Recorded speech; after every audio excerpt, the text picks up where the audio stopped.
doi 10.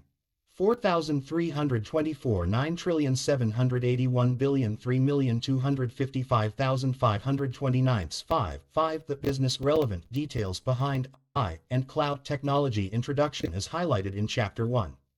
The increased criticality of technology to the success of a business has led to the creation of a variety of C-suite technology roles. In fact, 40% of CEOs said their CIO or tech leader will be the key driver of business strategy, more than the CFO, COO, and CMO combined.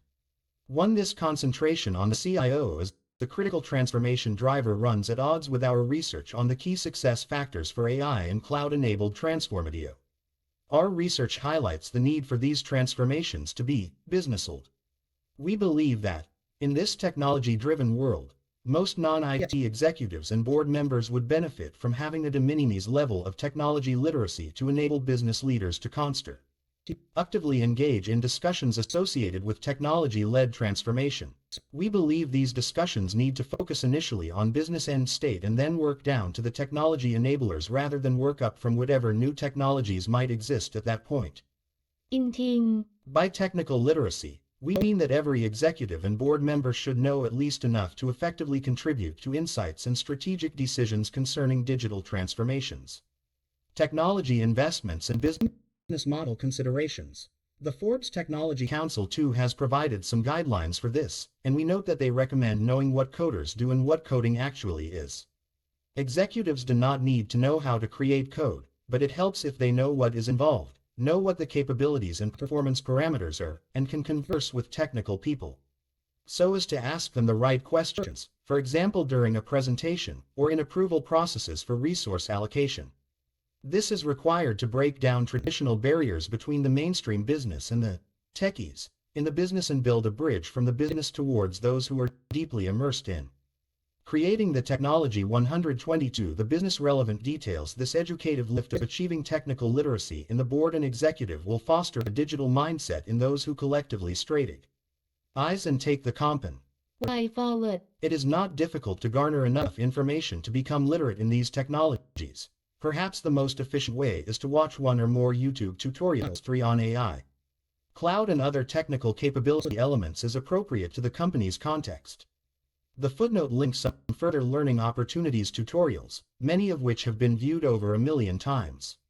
They bring familiarity with terms, definitions, capabilities, and constraint. To conclude this discussion, we note that the business transformation choices need to be informed by knowledge of what is possible, feasible, and ultimately valuable. A prerequisite for effecting this must surely be technical literacy across the board and leadership C-suite team. The purpose of this technology overview is not to enable business leaders to become business coders, or even to give detailed technical requirements to technologists and data scientists, which may cause more confusion and frustration.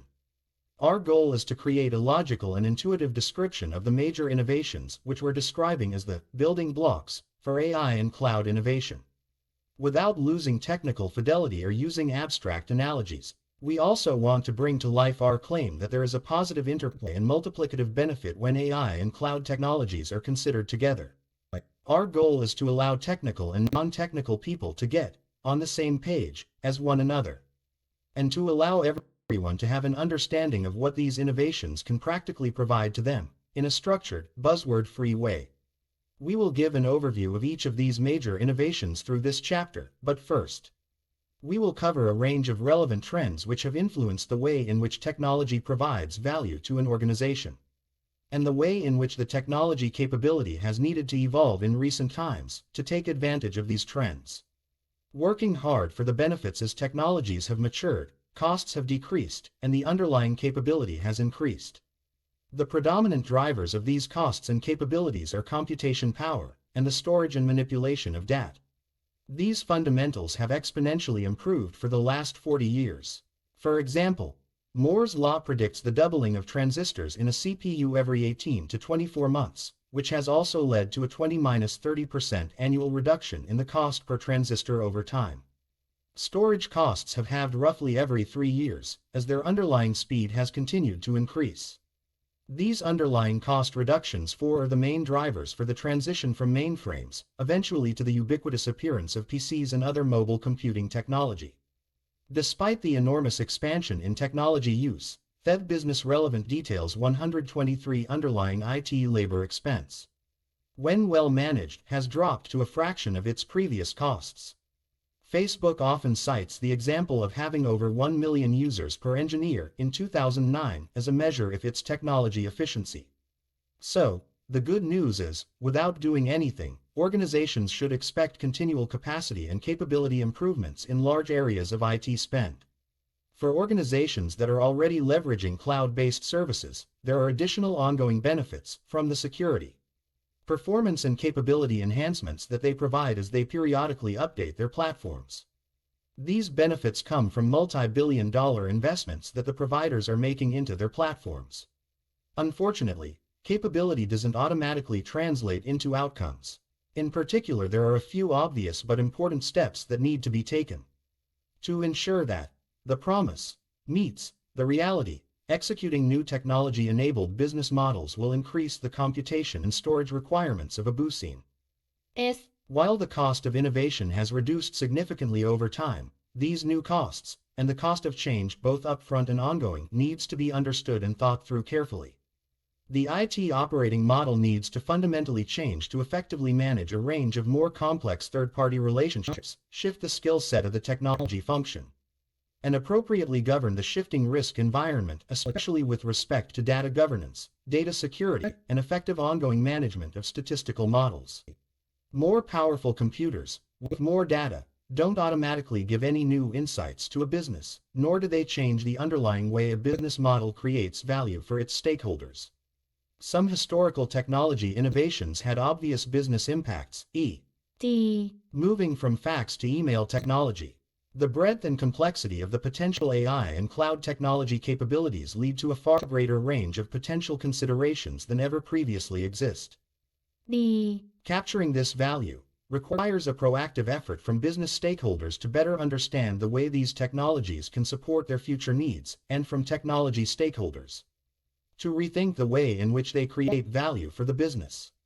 Supervised learning models, often also called predictive models, describe a broad range of algorithms that have been in use in business and scientific areas for the last 40 years. These include generalized linear models, GLMs, decision trees, random forests, and a wide range of more specialized models.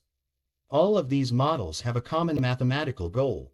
They all use a range of variables called independent variables, because they should vary independently of each other to predict a single outcome called a dependent variable. The relationship between the dependent variable and all of the independent variables differs based on the type of underlying mathematical model. We won't cover the 124 business relevant details differences between those variables in this book, as in our view, that level of technical detail isn't required when making a business decision. What all these models have in common is that they will use a given data set, fit the formulae, and predict the outcome as best it can.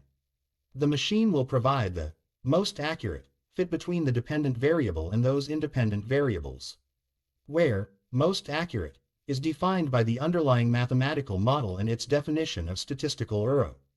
An example of how these models have made an impact in business is in the prediction of loss for insurer. Expected loss is a key but not the only factor in insurance pricing, and as such, a more accurate model better manages the risk exposure of the insurer and can be used to positively select the most attractive customers to the business while adversely selecting or pushing away undesirable customers onto the competition. While these algorithms have also been adopted in a vast range of other applications. For example, predicting sales of a product or predicting volumes in a call center, the main innovations that have made this possible have been an increase in computing power, an increase in the availability of data, both internally and from third parties, far more intuitive programming software, and the ability to integrate these models with other applications. The cloud is not singularly responsible for the increased use of these algorithms, but it has made their deployment significantly easier, thus reducing the cost of innovation. This is one of the reasons why we see a multiplicative benefit in the innovation provided by these AI models and cloud platforms. Unsupervised learning. Unsupervised learning, often known as clustering, is focused on finding patterns and grouping within data, without a focus on any outcome at all, as opposed to supervised learning. The algorithms that underpin unsupervised learning include k-means, principal component analysis, self-organizing maps, and various others. Unsupervised learning is best thought of as a hypothesis test, which presumes that there are a set of meaningfully different groups within a range of given data. For example, you may assume that there are 6 meaningfully different types of customer in your sales data. The hypothesis would be framed as follows: I believe that there are 6 different groups in this data set which contains their ages and incomes. The algorithm then combs through the data, developing that set of 6 different groups in a way that they are as different as possible across those groups of age and income. Given the criticality of better understanding data and making more tailored decisions, this can provide significant benefits. Often, these algorithms are part of a process, for example a customer segmentation which categorizes types of customers by their buying and product preferences, which then feeds into a supervised algorithm to provide more appropriate product recommendation. Like any categorization problem, unsupervised learning can suffer from the desire to develop one segmentation to rule them all, where a single clustering business relevant details 125 definitio. N is used in a wide and poorly related set of contexts. While well-intended, this can often result in suboptimal business outcomes. Deep learning, and the neural nets we never want to speak about again. It would be negligent to begin a description of deep learning's innovations and value without a brief overview of the simpler neural net algorithms that preceded them. The intent of this background is to provide context and an appropriate level of caution for the use of neural nets, even though the authors of this book find tremendous value in them when used appropriately. Neural nets all have a logical structure that is conceptually designed around the structure of a neuron in the human brain. Neural nets are the underlying building blocks of a range of models, both supervised and unsupervised, and they became particularly popular in the 1990s. At that time, the available computational power, together with the mathematics known at the time for fitting these models, did not allow of particularly sophisticated models. However, they still offered some significant potential for improvement over the incumbent model. The trade-off that gets made against more traditional models, e.g. GLMs, is that a neural net doesn't contain any intuitive explanation for why the model is working in the way it does. Instead, the users of neural nets have to be satisfied in the understanding of how accurately the model predicts e.g. how many times out of 1,000 a model will correctly predict the breakdown of a machine part without understanding the reason why it correctly or incorrectly predicts that outcome. Due to the lack of understanding of how these models work, a range of appropriate management systems are required to address the impact of misclassifications and misprediction. Several businesses using these models in the early 90s threw some of this caution to the wind, resulting in significant financial losses and a reluctance to use these models in mainstream business application. Despite these early setbacks, research in this field continued. In 2006, mathematicians developed more efficient ways to train neural net models, allowing them to become significantly more complex, and to develop multi-layer models commonly referred to as deep learning models.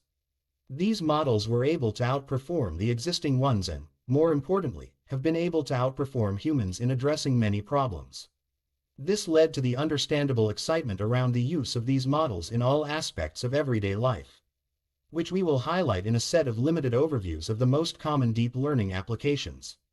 Image recognition, manipulation, and convolutional neural networks, CNNs. Image recognition and manipulation is a highly complex area of computer science. Traditional programming approaches aren't suited to the wide variety of ways 126 the business-relevant details in which image data is provided to a computer. For example, when reviewing and classifying images, algorithms need to control for differences in positioning, lighting, distortions, and a variety of other real-world disruptions. These disruptions are hard to program for. As such, until the advent of sophisticated CNNs, most image recognition techniques were a poor substitute for human intelligence. Now, deep learning CNNs provide the most accurate classification of images, well beyond human capability. As a practical example, CNNs can use the image of a person's iris to accurately predict their gender, age, and ethnicity, something that people can't do. and something researchers don't fully understand how the algorithm designed. Practically, these developments have led to a range of novel applications, well beyond the initial test of what is in this image. These models can perform facial recognition, create text from images of documents, turn satellite imagery into detailed land use information, and identify tumors in MRIs. Amongst a wide variety of other classification outcomes, these algorithms have also allowed for manipulation of data, including filters, to beautify or change images and video, including deep fakes, which generate intuitively accurate but fake videos of people. These have been used to create viral memes and underpin the growth of new platforms like Instagram and Snapchat. From a business perspective, the key aspect to understand is that a far wider variety of data can be practically used when making business decisions or developing new solutions to old problems. This enables a range of new innovations to be created, and in particular, the development of business models which can interact with new channels of information that were previously uneconomical or impractical. Importantly, some of the algorithms that would have previously required a team of data scientists to develop are now available as a service. This has also dramatically reduced the cost of innovation. For example, Amazon's Recognition Cloud Service 5 allows you to send an image or video via a simple API and will return a range of structured data. This can include novel items like whether the image contains a specific celebrity. But it can also be used for much more mundane but practically important work like confirming the use of appropriate PPE on a job site or identifying unsafe or inappropriate content. Amongst other practical use, Google offers a similar capability on their machine learning platform, and had open-sourced TensorFlow, a powerful set of algorithms with a similar set of applications. This is yet another aspect of how and why the impact of AI is being amplified by cloud platforms. Chatbots, natural language processing, and neural natural language processing understanding the underlying meaning and context of a sentence, let alone a paragraph or document, is clearly a challenging task, especially obvious to anyone who has spent time teaching children how to read business-relevant details. 127 Like the example of image recognition. Traditional rules and procedures are not a practical or accurate way to ensure the appropriate understanding of text data.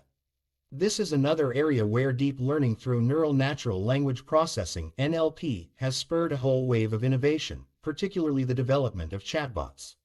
While this is still a developing area, a well-implemented chatbot can address a range of customer inquiries far more conveniently and cheaply than a person.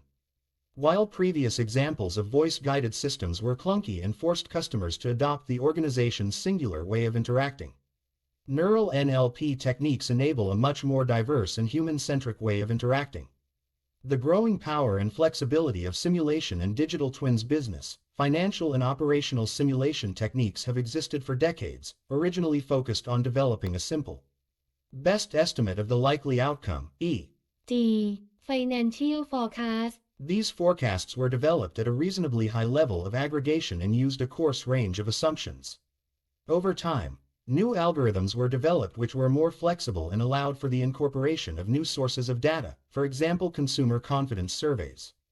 As the breadth of inputs and assumptions in those forecasts increased, there was a corresponding increase in the accuracy of the forecasts. Subsequently, the concept of scenarios came into being, whereby a range of forecasts were developed, using the realistic range of potential input assumptions, for example, the range of potential consumer confidence survey results for the periods in question. The main technology innovation in simulation relates to the scale and complexity of simulations being run, which are now digital twins of real-world system. For example, Air Services Australia runs a simulation engine that creates a digital replica of Australian airspace, including all of the aircraft and weather within the airspace. This cutting-edge digital twin can be used to more accurately predict, collaborate and respond to the changing requirements and requests, enabling highly precise predictions and effective data-driven decision-making. Air Service Australia 2206 in addition. Advancements in data visualization and manipulation have enabled the development of human-in-the-loop interfaces to interact with those simulations and make better real-world decisions in near-real time. In the Air Services example, modeling suggests a potential 33% reduction in delays due to improved decision-making. The ability to run highly complex, Digital twin simulations has great applicability in areas where the environment is highly variable, and there are sure 128 the business relevant details term a end or downstream implications to on-the-ground decision-making G. Supply chain operations. As a simple example, many manufacturing sites already collect real-time data through SCADA systems, which provide a rich source of detailed information around production, faults and bottlenecks. If one subset of the manufacturing site shuts down due to an unexpected fault, a simulation of the downstream impacts might look at the variety of available options for the operators and suggest a change to the daily production plan to ensure that customer orders aren't missed. And that overtime labor is minimized. While the concept of a digital twin is highly sophisticated, the barriers to developing these simulations have reduced significantly through advances in data collection and transformation, simulation software and data visualization tooling. Strong AI and the AI control problem. As the various AI and machine learning technologies have emerged, so have concerns about our ability to control machines. To quote Elon Musk in 2014, we should be very careful about artificial intelligence. If I were to guess what our biggest existential threat is, it's probably that, with artificial intelligence we are summoning the demo. In all those stories where there's the guy with the pentagram and the holy water, it's like he's sure he can control the demon. Didn't work out. These existential concerns relate to a type of AI research under the umbrella term of strong AI, or artificial general intelligence, and are important to separate from all of the aforementioned AI, which are categorized as weak AI, or narrow AI. The primary demarcation between these AI techniques is the concept of consciousness and, critically, the ability for the creators of these algorithms to lose control of the technology as the algorithm begins to make its own decisions. There is an ongoing debate about how much concern our society and government should place on strong AI. In our view, these considerations should not factor into current planning, as the technology is both unavailable over the medium term and still being defined. In contrast, we recommend that all organizations seriously consider the ethical aspects of narrow AI as they develop new candidate business models. The practical reality: it would be easy to look at the various marketing buzz around AI and big data and assume that these new, magical models will somehow trawl through large swaths of data and suddenly provide the business with gold nuggets of insight. Business relevant details 129. There is a structured, hypothesis-led approach to data analysis, which needs to be followed to ensure that the reality of these technologies lives up to the hype. The two major model development risks we would like to highlight are that, 1. If you torture the data enough, it will say anything you want it to. Robust statistical modeling relies on a structured process for testing and developing models and underlying assumptions which can be manipulated or unintentionally omitted. It's critical for this testing and deployment process to be part of any business deployment of AI techniques. The bottom-up, hypothesis-free approach to model building is highly likely to find lots of insights that don't result in reliable outcomes in the real world. This comes through the risk of statistical overfitting, where models unintentionally fit to random noise, which is a part of all data rather than the underlying signal. 2. To accurately predict something, you need the right data, not just lots of data. This is where big data can become a distraction and is often one reason why these models don't live up to their hype. Moreover, correlations within a dataset do not necessarily translate to a causal relationship. Incorrectly making that assumption can lead to incorrect business decisions. While this isn't a book about model development best practices, the authors have strong views on the ways in which human insight should be incorporated into the data collection and feature development process, and how model accuracy needs to be assessed to ensure the delivery of benefits. These risks are not intended to act as a roadblock to better using data in an organization. In practice, the hypothesis-led approach is also helpful in giving a structured understanding of the requirements and limitations of the existing organization's data for a particular use case. In contrast to a more generic view of, we need more data, or, we need cleaner data. In addition, there have been significant improvements in the use of external data, either to validate or correct problematic internal data or to supplement internal data by giving a broader, more comprehensive view of the environment in which an organization operates.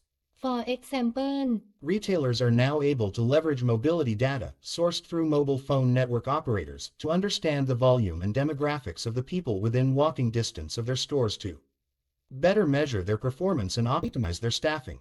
In addition to the model development process, there is a need to methodically manage the deployment, ongoing management, and update of statistical models in a production environment. Those disciplines are typically covered in an MLOps machine learning operations capability, for which there are many helpful references and reports. 8. The key points to highlight from a business context is that any model is a point-in-time reflection of the data on which it's been built. As such, 130 the business relevant details 1. It will be susceptible to bias risks, which needs to be measured and tested using standard statistical processes and business sense checking. 2. It will need to periodically be refreshed and enhanced, as data can become out of date, statistical correlations can drift, and more relevant data becomes available. Thinking about cloud in the context of competitive advantage as technology became more and more important in the past 40 years, IT departments had to be developed to take on the enormous task of developing and running IT platforms. The traditional model of IT reflects a need to manage everything from building and managing hardware, including networks, servers, and storage. This includes the ongoing effort to fix devices on short notice, upgrade hardware as requirements change, manage an inventory of assets, etc. Manage the safe and secure collection, reconciliation, and management of a wide range of data. In recent years, this has become increasingly complex due to the increasing threat of cyber attacks and privacy breaches. Installing, upgrading, debugging, and patching systems, from the core operating system through to a broad range of applications. In recent years, this workload has increased as end-user expectations have grown, especially as people interface with technology across multiple channels. In contrast with traditional IT, cloud-managed services provide various versions of those capabilities through third-party management of Figure 5.1 Infrastructure as a Service IaaS, where the core technology infrastructure is provided and managed by the IaaS provider, based on a flexible set of requirements that can easily and frequently be adjusted to suit the needs of the business. Platform as a Service PaaS, which builds on IaaS by including a layer of functionality for highly configurable business application. For example, a PaaS can include an ability to connect databases into machine learning models, which can then be deployed through flexible web interfaces. Software as a Service SaaS, which continues to build on PaaS by offering a best practice application solution to specific problems, i.e., a pre-configured solution to a business problem. The diagram below describes the varying responsibilities in business-managed versus cloud service-supported technology. This raises the obvious question of what capabilities should be supported by fully internal IT versus each of the cloud service options. The appropriate solution depends on the unique service requirements and should be assessed on business relevant details 131 case-by-case basis. An oversimplified but helpful approach for conceptualizing these decisions is that, in SaaS solutions, you're essentially getting the same service that everyone else is. In some functional areas, the adoption of a relatively rigid, best practice-based system could be great. For example, HR processes are complex and expensive to develop and manage with homegrown solutions. In addition, they are rarely a source of competitive advantage. This is where SaaS providers e.g. Workday's HCM suite can offer a significant advantage by providing best practice solutions for managing payroll, training, leave, and people administration etc. For PaaS solutions, you are able to leverage capability from third parties, but the configuration and tailoring of that solution is up to you as the designer. That ability to tailor is a critical element of developing a practical competitive Figure 5.1 comparison of as a service model's source, adapted from Show, 2018 Show, D. 2018 28 September Cloud Service Model IaaS PaaS SaaS Diagram Dato https://dato GitHub io 2018 09 28 Cloud Service Model HTM 132 The business relevant details differentiation and is the primary reason why we believe PaaS solutions have a broad, sector-wide ability to differentiate organizations at scale. In some cases, The unique capability being developed cannot be supported by PaaS offerings and may require IT to take ownership of some or all elements of the stack. For example, an organization may wish to deploy specialized processes and algorithms that can't be configured with sufficient performance in existing PaaS solutions. Viewing cloud services in the context of building blocks of capability regardless of the choice of cloud service. There are a set of implicit capabilities from third-party cloud providers, the management of security updates, bug fixes, patches and other IT best practice can often be provided more efficiently through specialized, highly scaled providers like Azure, AWS and Google. It's not to say that internal IT can't provide these services, though it tends to be far cheaper and more effective for an organization to leverage these capabilities from a third party. Given their enormous scale advantage. Simplifying development and orchestration of solutions by leveraging the investment that cloud services providers have made into PaaS and SaaS solutions.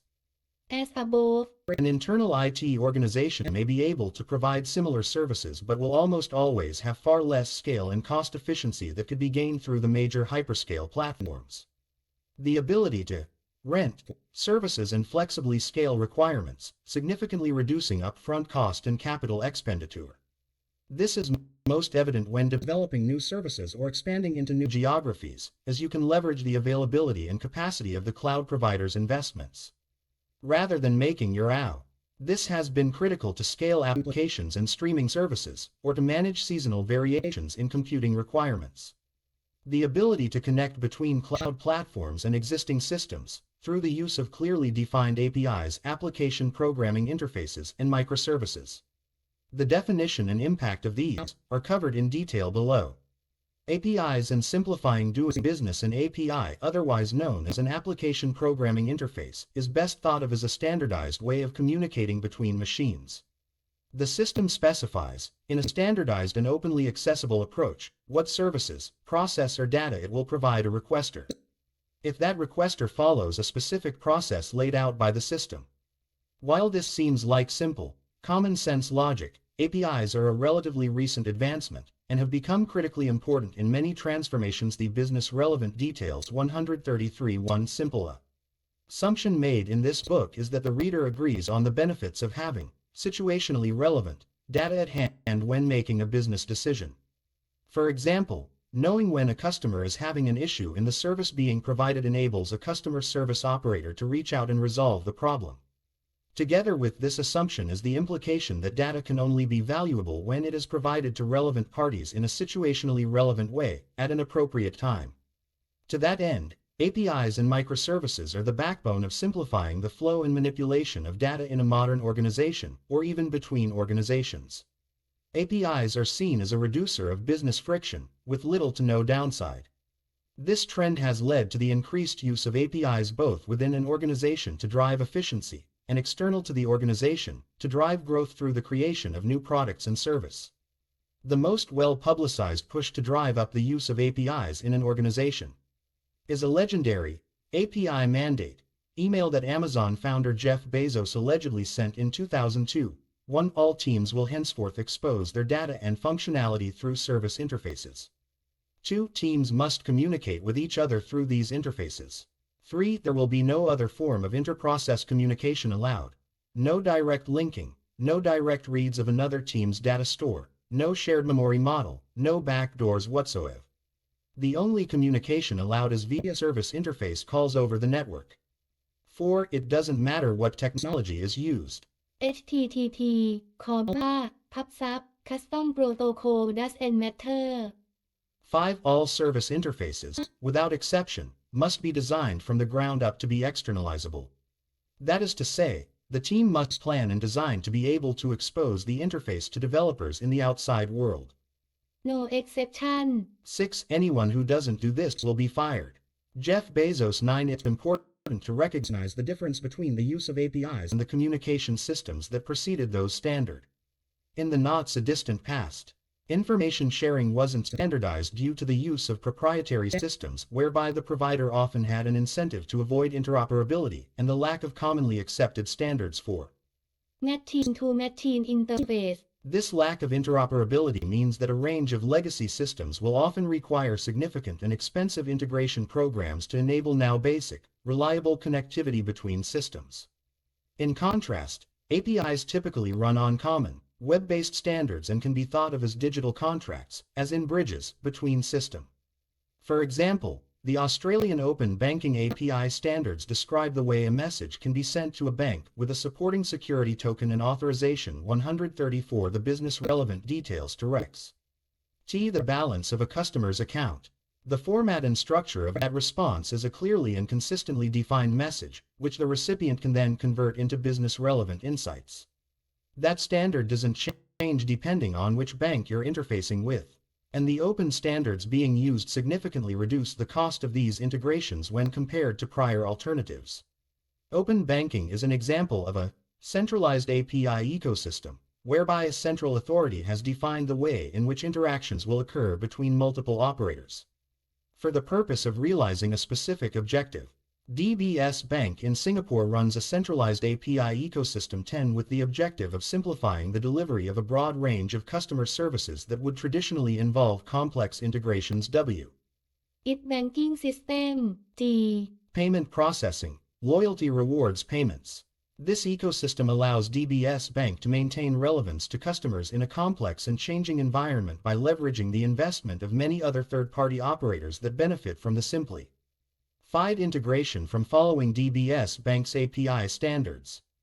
Alternatively, Sequence API ecosystem are an approach to define more traditional value chain, where the assumed customer journey has been broken up into states, each with an assumed set of inputs and output. IEA Group our real estate. Runs a sequenced API for prospective homebuyers and renters, 11 whereby third parties can integrate common processes such as listing houses, running campaigns, and following up on leads. This integration process helps RAY Group reduce friction with agents, buyers and sellers, who all have to maintain accurate and timely data throughout the sales process. As the barriers for integration are reduced, it's easy to see the way in which different strategic opportunities come about through tighter integration with third parties. For example, customer service can be improved by integrating with logistics providers.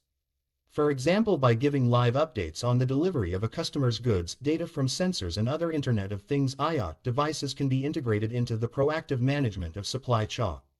In an operations issues, partnerships with third parties can more easily come together to create new and differentiated customer propositions. That's great, but what's the catch? It's easy to look at this chapter and assume that if barriers to innovation are reducing, and the world is simplifying its interfaces, very little could go wrong so long as you're making significant investments in technology. Unfortunately, these innovations also create a range of challenges, including competition will continue to increase as barriers to innovation drop for your organization. They also drop for all others, therefore a standard technology-led approach is highly unlikely to yield any lasting competitive advantage. Business relevant details 135 markets have become more complex as competitors look to innovate and provide greater value to their customers. They will often expand into adjacent services outside their traditional core. Often, this means that you will face competition from new competitors. Moreover, in the example of complex ecosystems like the DBS Bank example, having a tech-enabled business model may become a table stakes customer expectation. Consumers have rising digital expectations, shaped by their best experiences across many suppliers. Too much choice is a bad thing. While the cost of innovation has significantly dropped, the complexity of potential technology innovation has increased exponentially. Historically, business leaders faced waves of common upgrades. Going forward, each organization's technology strategy needs to be tailored in a way that more tightly aligns with their business strategy, their customer expectations, and their business capabilities. Regulators will drive further competition. Traditional value chains and business ecosystems, particularly those in Australia, tend to form oligopolies. One of the purposes of regulators such as the ACCC is promoting the economically efficient operation of, use of, and investment in infrastructure and identifying market failure. 12. Put simply, the technology innovations highlighted in this chapter are a set of new tools and approaches for regulators to break up these traditional value chains and business ecosystems. Open banking and the broader open data movement are common examples of this trend. Sophistication needs to increase. To capture the opportunity, as platforms become more sophisticated, there is a need to uplift the technical and non-technical capabilities of the organization. For example, there may be a need to employ more data scientists to build predictive models, while also uplifting the risk management team's capability. To ensure those models are sufficiently explainable and meet evolving regulatory requirement. There has never been a time where the technology strategy and its successful rollout has been more critical to an organization's success. While experimentation is a critical capability to help navigate through the potential business model options enabled by these technologies, we strongly caution that experimentation is not a strategy. โน้ต 1 คาลิด K ฟิลิป A เพอร์ตัน M นาน E 2020 The New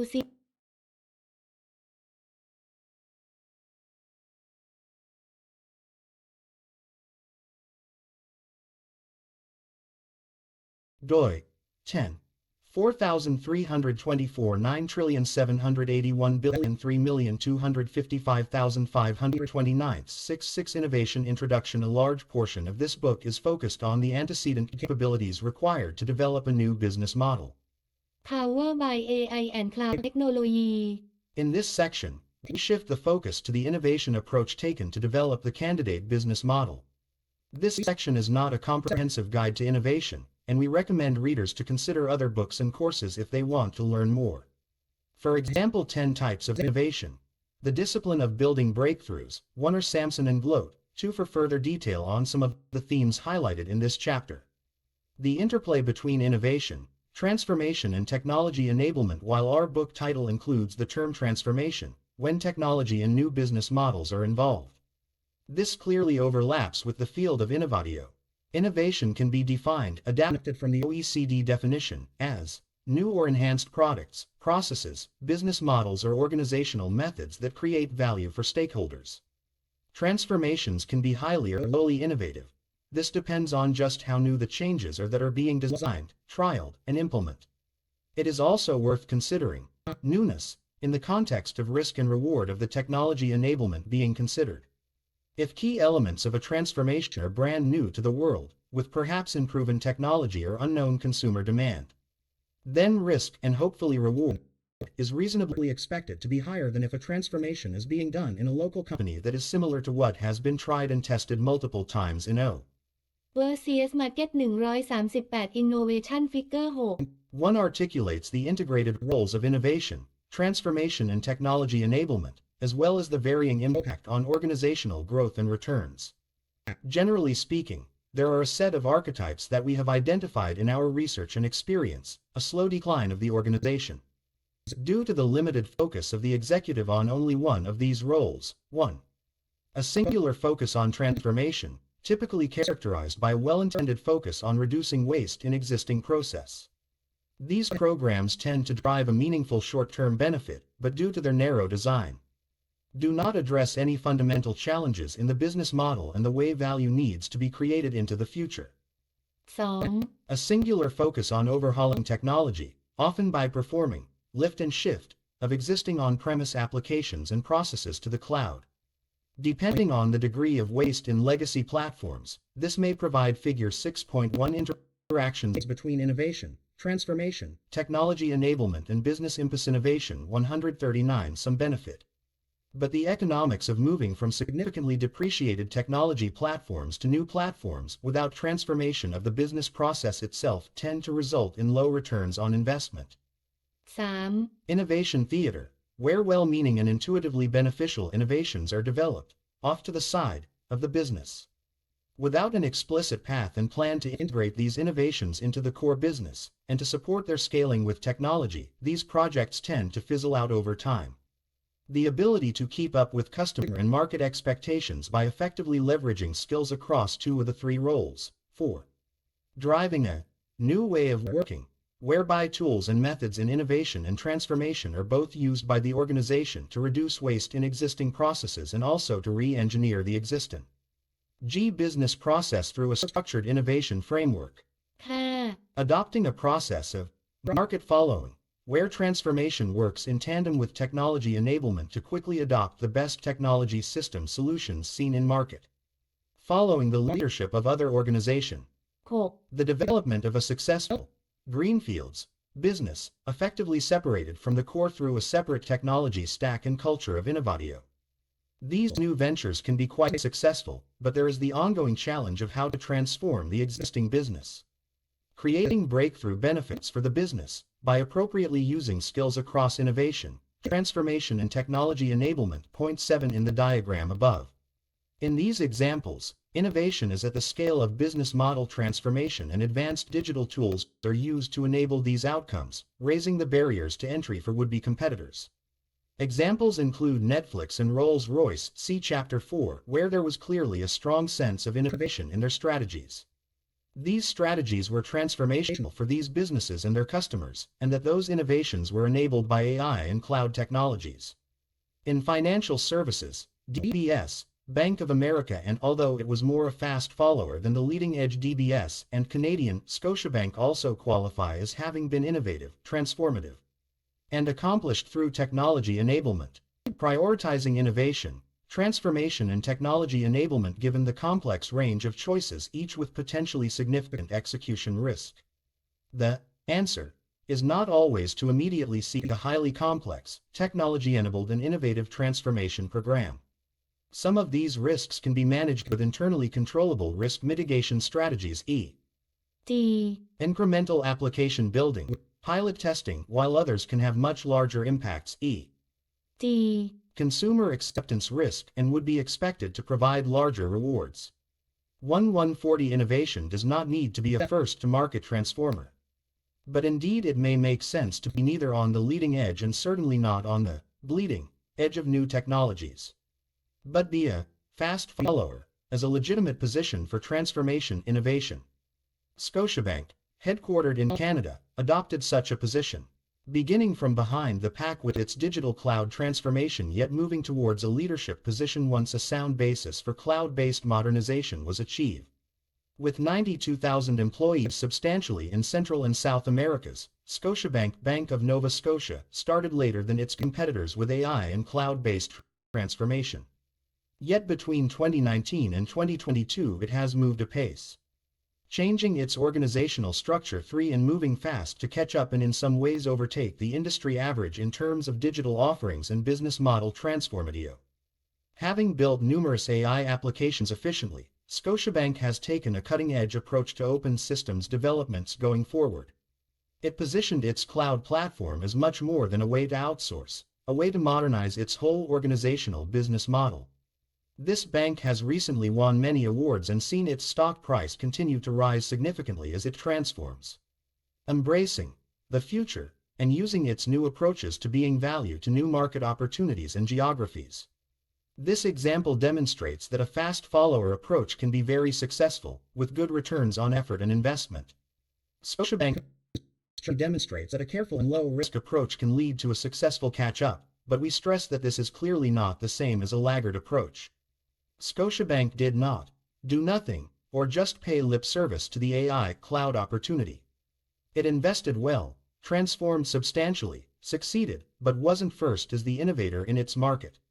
This example relates well to Australian businesses who can learn from leading-edge international practices. Perhaps the most efficient way to proceed in some cases is not to be the groundbreaker, but to learn and follow the cutting-edge players.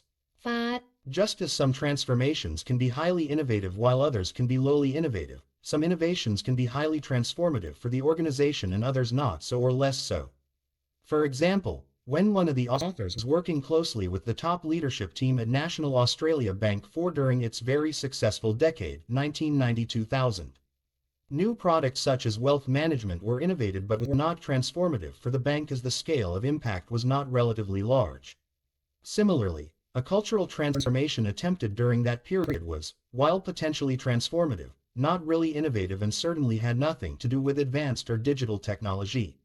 The evolution of innovation before delving into the details of how to capture the transformative benefits of AI and cloud technologies more effectively when developing candidate innovations. We want to highlight Innovation 141.1. The business model is defined as the way in which the organization or a functional part of the organization creates, delivers, and captures value. At this level of abstraction, the focus is on the what, rather than the how, which therefore excludes incremental improvements which are often done at the operating model level. For example, switching to a lower-cost provider of a service which isn't materially different to the incumbent service provider.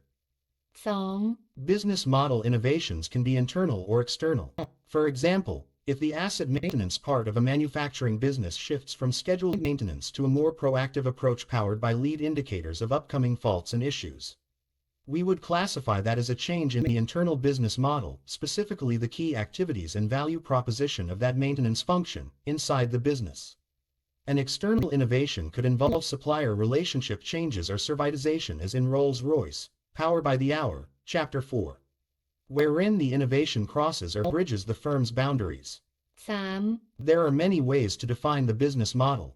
One suitable approach would be the business model canvas, 5, which breaks down the business model across a range of key elements including infrastructure, key activities, key resources, and partner network, offering value propositions including price, efficiency, customer experience and outcome, customers, customer segments, channels, and customer relationships, and finance, cost structure and revenue streams.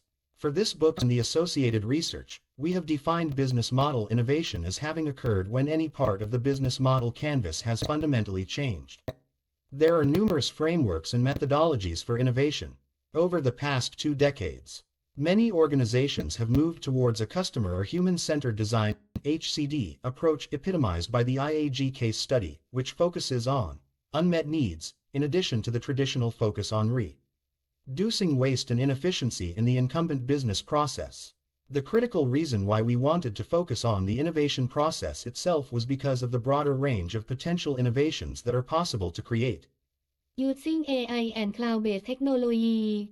when overlaying these new capabilities against a typical HCD design process model used in business. These new possibilities are both a blessing and a curse for business leaders.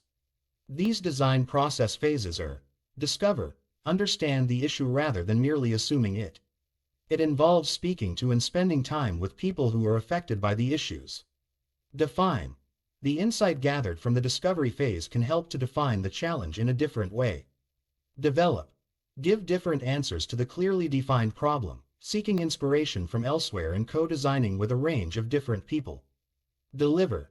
Involves testing out different solutions at small scale, rejecting those that will not work and improving the ones that will. 142 Innovation. The focus on unmet needs particularly comes through in the discover and define phases, where there is a significant emphasis on looking outside the current ways of working and customer need. the flexibility and optionality inherent in these new technologies means that there are far more new potential solutions to consider, particularly in the develop phase, and there is a critical need to carefully rule out potential options as you enter the deliver phase.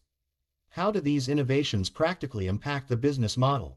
To illustrate the impact of AI and cloud technology against specific types of innovation and potential business model options to be considered, we have highlighted the way in which some of the technology innovations covered in the previous chapter can be applied against Doblin's 10 types of innovation. 6. These were summarized in Chapter 1 and are re-listed below.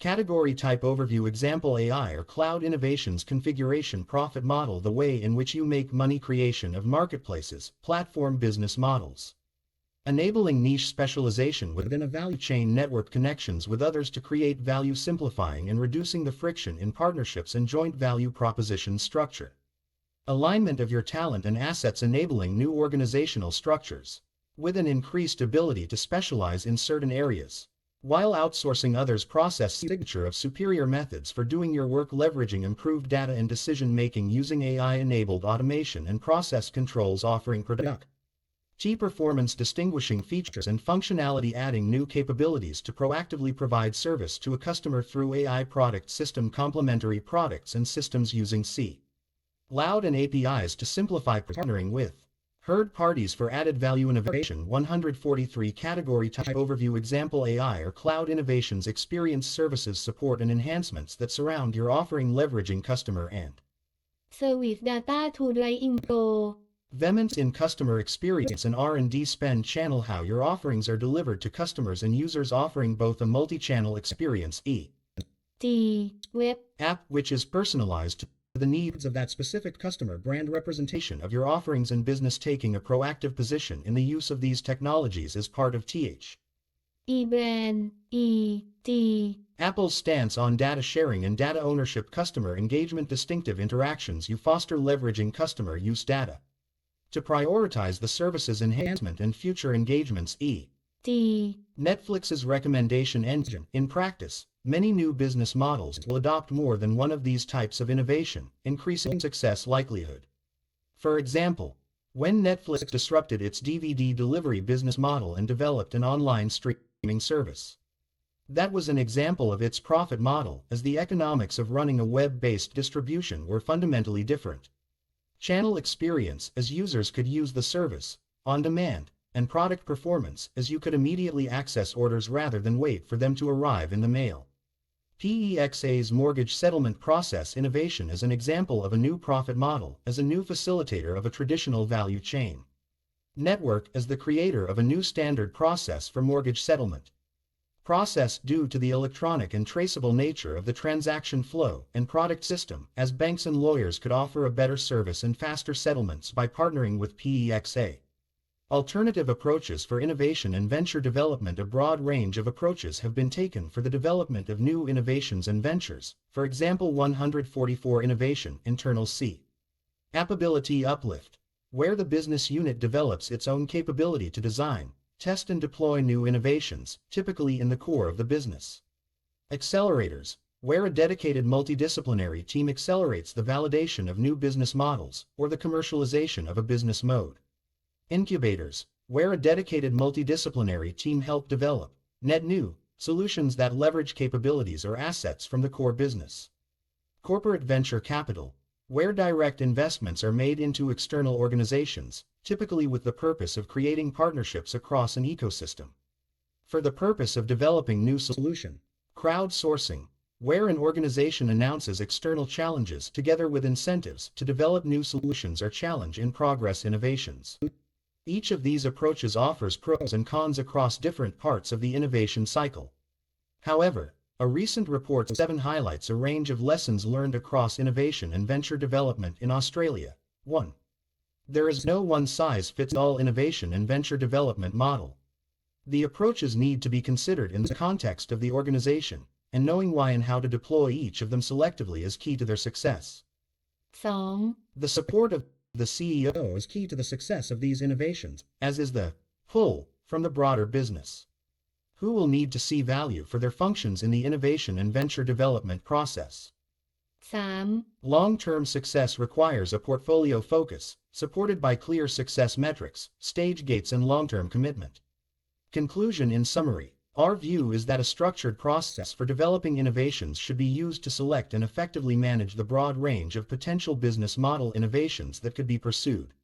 This statement has always been true, but the nature of the disruptive technologies covered in this book mean that there are more potential ways to innovate. There is a greater need to effectively prioritize those innovations, integrated with technology enablement and effective transformation. โน้ต 1 www amazon.com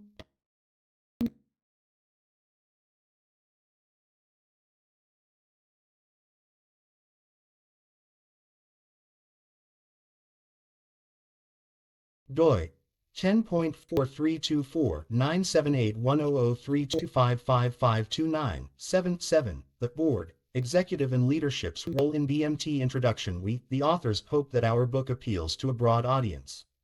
Hopefully our readers include senior leaders considering what's next, emerging leaders seeking to get traction with AI and cloud business model transformation initiatives, and students seeking to understand what it takes to become an emerging leader. We also hope that at least a portion of our readers are board directors of Australian organizations. This chapter is intended to help board directors consider whether and or how to proceed with an AI and cloud business model transformation. Hopefully other audiences also find value in the discussion.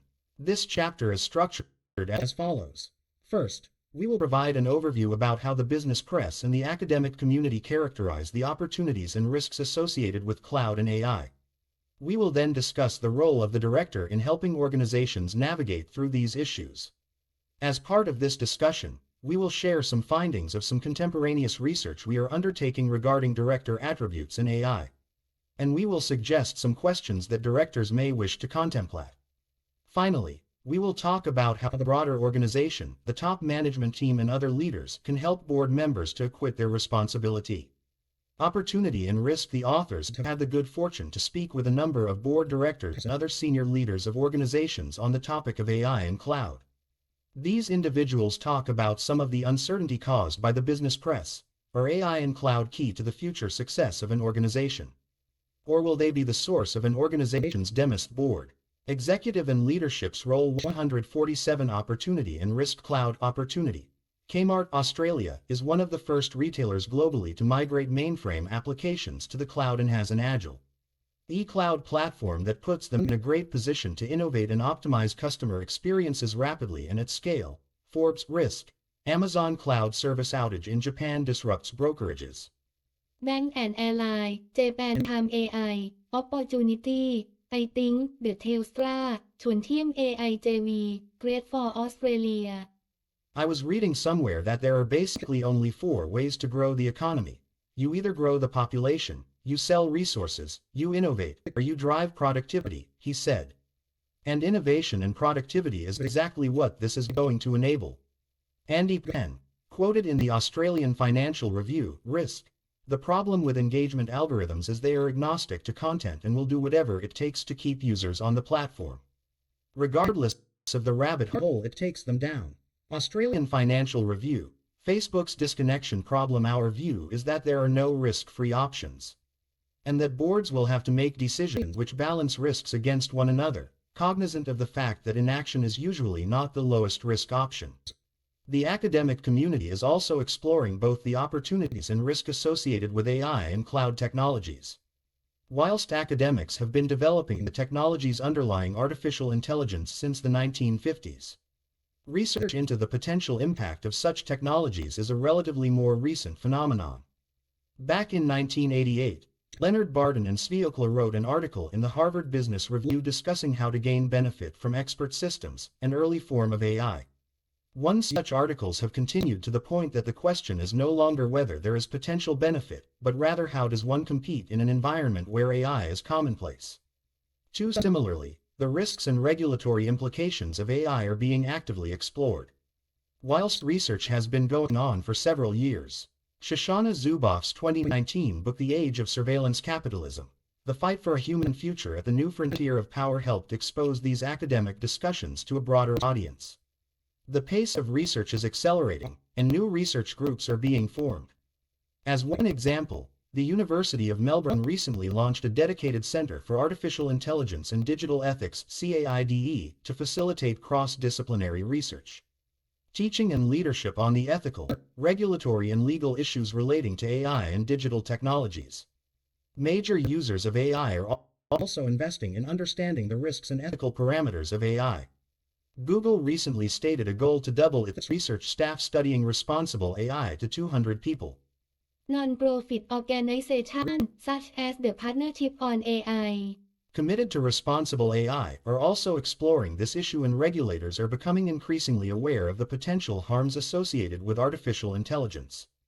Beyond potential harms outside of organizations, Academic 148 The board, executive and leadership's role. Researchers have been exploring potential harms to organizations that use AI. In 2021, a team of researchers led by Enripendra Rana III concluded that poorly executed, lack of governance, poor data quality, and inefficient training of key employees' AI initiatives can lead to operational inefficiency, which then contribute to negative sales growth and employees' dissatisfaction, which in turn results in a competitive disadvantage for these firms. The academic community has also been active in exploring issues associated with cloud technologies. There are numerous examples of studies exploring the benefits and drivers thereof of migration to the cloud. Chen Chuang and Nakatani's study, identifying that businesses benefit more in enhanced scalability than in cost reduction and increased business capability, is but one example. On the risk side, numerous researchers have been exploring the cybersecurity implications of cloud computing. Whilst some of the discussion in these papers can be a bit esoteric, the implications are not. A 2012 study by Benaroque, Chernobyl and Goldstein found that organizations that experienced an IT operational risk event resulted in a significant drop in the market value. 6. That market value exposure equally applies to events linked to cloud providers. How then should a board director look at business model transformation through the use of AI and/or cloud technologies?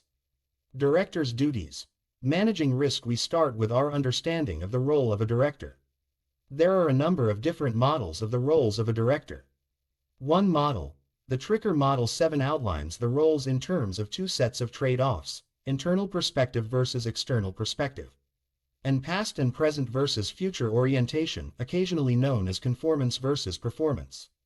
The Tricker model also defines four substantive role categories: providing accountability, monitoring and supervising, policy making and strategy formation.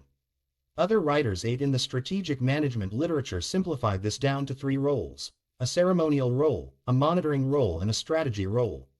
Leaving aside the ceremonial role, the legal and regulatory environments set expectations on the monitoring role.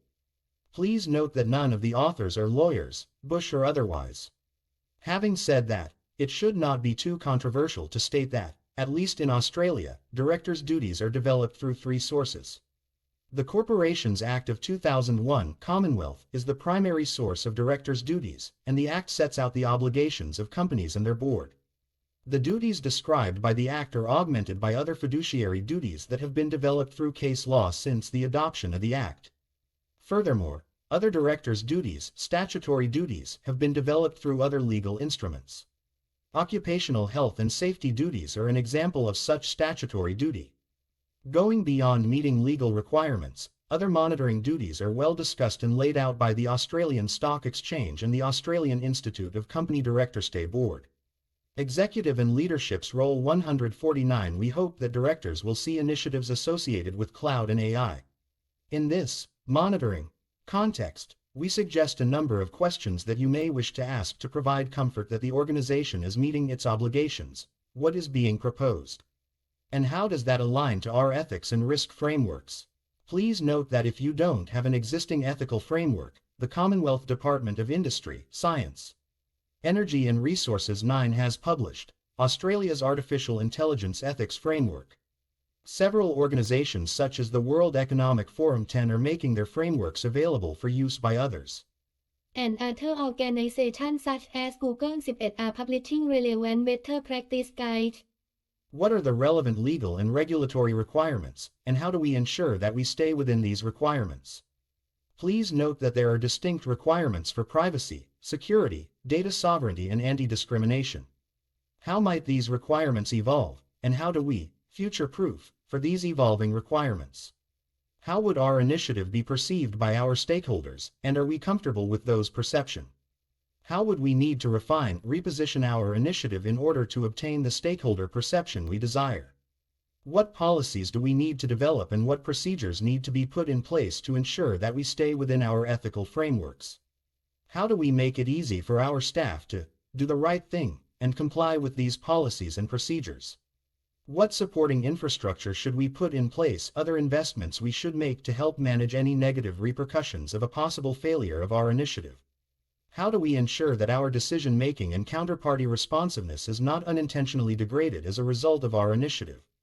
Similarly, how do we ensure that we are able to treat all counterparties with due process after the initiative? What governance and risk considerations should we have as we adopt these technologies? And how do our governance and risk management approaches need to change to reflect the risks associated with these technologies? Directors' duties. Managing opportunities. The list of issues and questions associated with managing risk might seem daunting. We think that this is the glass half full perspective. 2 decades ago, one of the authors had the pleasure of interviewing one of Australia's leading board directors. That board director said that the role of the board was twofold: to challenge then endorse the strategy, and to select the right CEO. Some might say that in order to challenge a strategy with respect to the use of cloud and/or AI, the board needs to have an individual or 3 with directly relevant experience, the so-called DIG. ITAL non-executive directors, NEDs. 12 others. 150. The board, executive and leadership's role might say that an organization can't commence a cloud AI initiative without dealing with the technical debt. We sympathize with these views, but we find them too limiting. One of the authors has been recently researching the characteristics individually and collectively of a board of directors and how those characteristics influence an organization's approach to Considering data as a source of advantage. More than 40 directors were interviewed for this research, and these directors represented over 70 organizations across all 11 top-level industry sectors defined by MSCI's Global Industry Classification Standard. These organizations also represented the range of possible organizations such as large listed firms, unlisted entities, mutuals and family-controlled firms. This research indicated that whilst individual board director experience with data and organizational proximity to clean data were factors, they were minor factors relative to three mindset factors: exploration mindset, the willingness and ability of an individual leader to be a change agent and explore possibilities and ask, what I? Rather than stay with what has been done traditionally. Discomfort with the traditional sources of competitive advantage. Many board and top management team members are aware of the late Clay Christensen's work on innovation and the disruption of previously successful organizations. Some individuals ask the question, what will be our basis for competition now and in the future? And realize that the traditional sources of competitive advantage will not be sufficient for sustained performance. Future-focused strategy. Positioning theorists such as Michael Porter and Roger Martin suggest that organizational decision-makers consider how their organization is positioned relative to its market and its competitors. Whilst some practitioners undertake such analysis within the immediate planning horizon to ensure that immediate financial and strategic objectives are achieved, other practitioners specifically consider the far future in order to identify the decisions that need to be made in the short term. This research gives us comfort that all organizations can consider business model transformation through the use of AI and/or cloud technologies, not just those rare organizations that have digital needs and limited technical debt. We therefore suggest a few primary questions for the leaders of all organizations. What is our current basis of advantage, and how will that change in the age of AI? What could our future business model be? How might AI and cloud support that? How do the attributes variabilized cost, lowered cost of decisions, lowered cost of innovation of AI and cloud open up opportunities for the organization? What might happen to this organization if existing and new competitors use AI and cloud and we do not? The board, executive and leadership's role. 151. Are our existing AI and cloud initiatives incremental, or will they allow us to refresh our business model? We recognize that there are a number of questions associated with making such a change happen. For example, many organizations will need to get an understanding of their current situation to determine their optimal transition path. Other organizations may wish to consider supply and sustainability issues around new required capabilities. Still, other organizations will need to consider data access rights and similar. However, we see these as implementation issues to be worked through rather than barriers preventing organizations from starting the journey. How the broader leadership team can help. Whilst board directors have an overall responsibility for organizational performance through its governance role, board members individually and collectively can benefit from actions taken by other leaders in the organization. These other leaders include not only the CEO and top management team, but also those further down the organizational hierarchy. Our research and our professional experience indicate that there are 4 specific actions that these other leaders should take. Prepare the ground, the degree to which a board drives straight D versus challenges strategy is a decision for that board, whichever path they choose. It is important to remember that board members are generally non-executive and part-time. Rarely do they have the luxury of time to deeply consider issues in the same way that a full-time leader I'd consider issues in their area of responsibility and expertise. Boards and the associated decision-making process would benefit from individual leaders allocating a portion of their time to undertake the thinking associated with the opportunities and risks associated with AI and cloud technologies. This thinking could cover a range of topics, including but not limited to a refresher of the key means of competitive advantage in the area in focus, an understanding of the current and probable future capabilities of the technologies relevant to the area in focus, and how those current and probable future capabilities influence the existing means of competitive advantage, a perspective of current competitor initiatives, a perspective of possible disruptors. or new to field, competitors that might change the competitive landscape. And finally, a perspective upon what a well-capitalized, blank slate competitor might build to compete in the area of FOCU. It is important that these leaders use the mechanisms available to efficiently and effectively communicate the relevant insights of this thinking to the decision-making chain, including the Board 152. The board, executive and leadership's role take a future-focused view throughout this book. The authors have mentioned the danger of organizations delaying thinking through future business model transformation due to progress and effort devoted to proof-point-style innovation on a legacy. Business Mode We believe that it is equally important for individual leaders, when developing their perspective on potential actions, to consider not just what needs to be done for the area in question for the Current Horizon but to also consider where the broader organization should be in the medium to long term as a means to prioritize investment and activity that build towards that goal. 13. Avoid the new organization risk fallacy. In the late 20th century, Professor Paul Slovic noted novelty as one of the 10 factors that influence how humans perceive risk.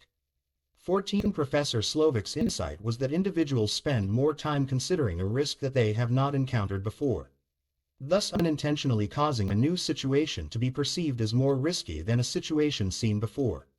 The authors have seen this effect numerous times within the business world and its consideration of new capabilities. It is important that leaders ensure that operational and other risk assessments are adjusted for this effect. Actively manage the implementation, overcoming the unknown unknowns. Once a decision has been made, there will be a range of tactical issues to be worked through. Risk registers will need to be worked through to reflect the change in risk parameters being managed. And internal financial systems and capital planning may need to be adjusted to account for the cost variabilization associated with CLUE. A potential governance impact assessment might be considered as a means to give boards comfort that the governance and control processes, procedures and thresholds are appropriate for the refreshed business mode.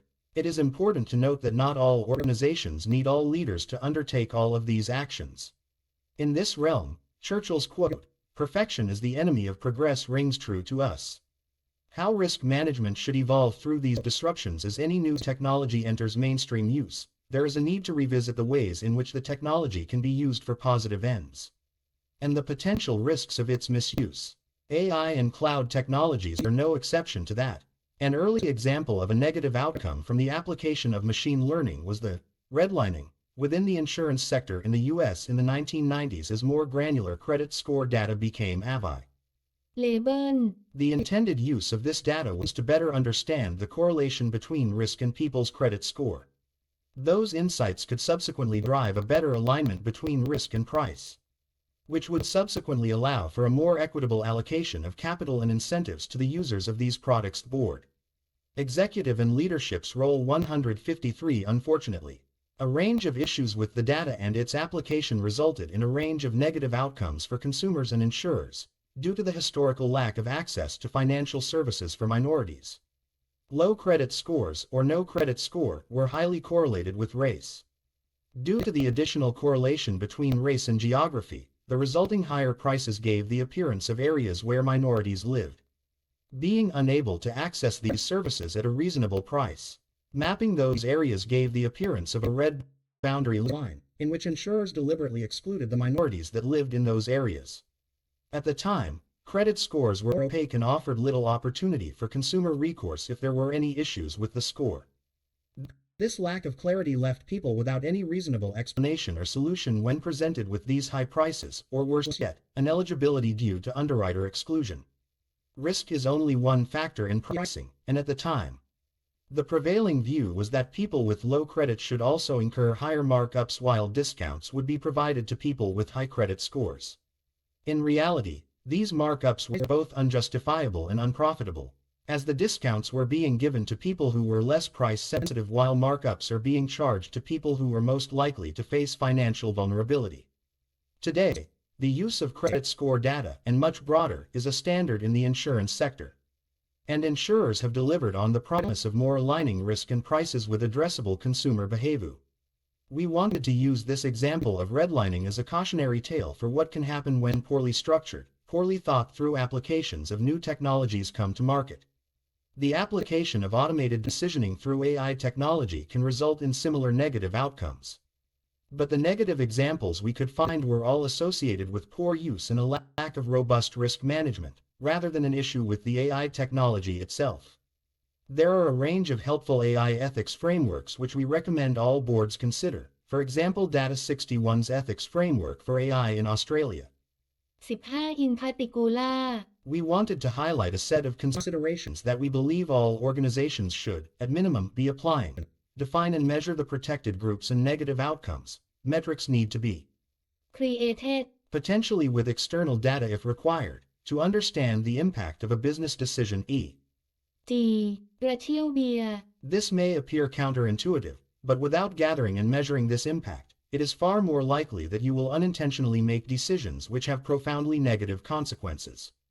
In addition, there is a need to measure and optimize a broad range of outcomes. D. False positive, false negative, statistical significance. Define fairness in the context of the decision being made. Human decisions tend to be made within a context of sensibility and values, which are part of the 154 the board. Executive and leadership's role in organizational culture. As decisions are increasingly being made by computers, there is a need to define the boundaries of fairness. For example, is there a maximum margin you are willing to make on a sale? Is there a need to drive consistency in decision-making across certain cohorts of customer? Scenario test the unintended consequences. As smart as AI technology may appear, there is no underlying consciousness or intelligence. Consequently, these algorithms can make smart decisions that are completely inappropriate in the real world. As an example drawn from the social media context, the in vogue example, a recommendation of content which drives engagement through enraging suggestions takes users down a highly isolating and potentially fraudulent rabbit hole. The AI that makes these recommendations hasn't been designed in a way to differentiate between different kinds of engagement, hence why these outcomes can occur. We note that more recently, several platforms have taken steps to mitigate these risks. Focus on the root cause of the decision. In the redlining example, the absence of credit history can be explained by a range of factors, many of which are not reflective of a person's risk factors.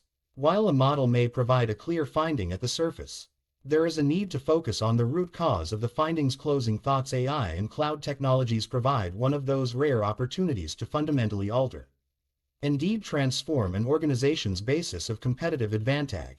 While there are some considerations for leaders to be aware of when undertaking AI and cloud initiatives, major impediments to implementation are thankfully rare. Whilst board members may not have recent working experience of these technologies, we believe that the timeless values of challenging the status quo and providing stewardship for the organization's success beyond an individual's involvement remain.